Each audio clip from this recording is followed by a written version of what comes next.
Secara psikologis, seorang anak berkembang secara holistik dan menyeluruh.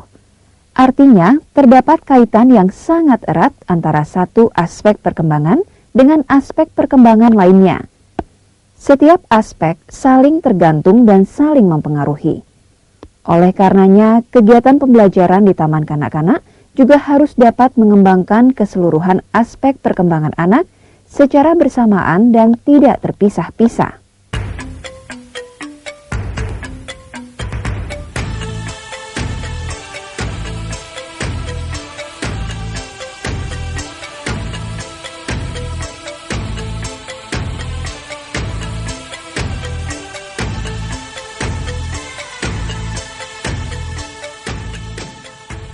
Pada usia taman kanak-kanak, anak-anak memandang dirinya sebagai pusat dari suatu lingkungan yang utuh dan belum jelas unsur-unsurnya.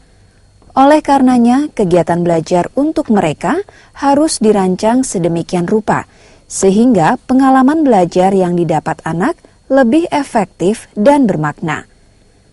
Pengalaman belajar seperti ini disebut meaningful learning. Kegiatan belajar yang sesuai adalah model pembelajaran terpadu yang disajikan berdasarkan tema-tema atau sering juga disebut pembelajaran tema.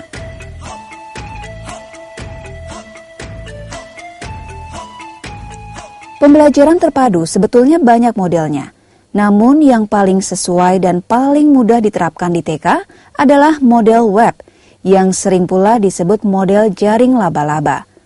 Pada model ini, langkah pertama yang harus dilakukan adalah membuat perencanaan.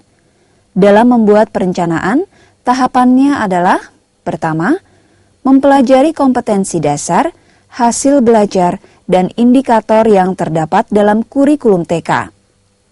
Kompetensi-kompetensi dasar yang akan dikembangkan, dipilih, dan dijadikan acuan untuk pengembangan tema. Hasil belajar dan indikator dari kompetensi-kompetensi yang dipilih tersebut nantinya akan dapat membantu kita dalam menentukan kegiatan yang sesuai dengan tema yang kita tetapkan. Tahap yang kedua adalah mengidentifikasi tema dan subtema. Tema dapat ditentukan berdasarkan keadaan atau peristiwa yang sedang terjadi, misalnya musim, ketertarikan anak terhadap suatu hal, atau hal-hal yang dianggap menarik oleh guru.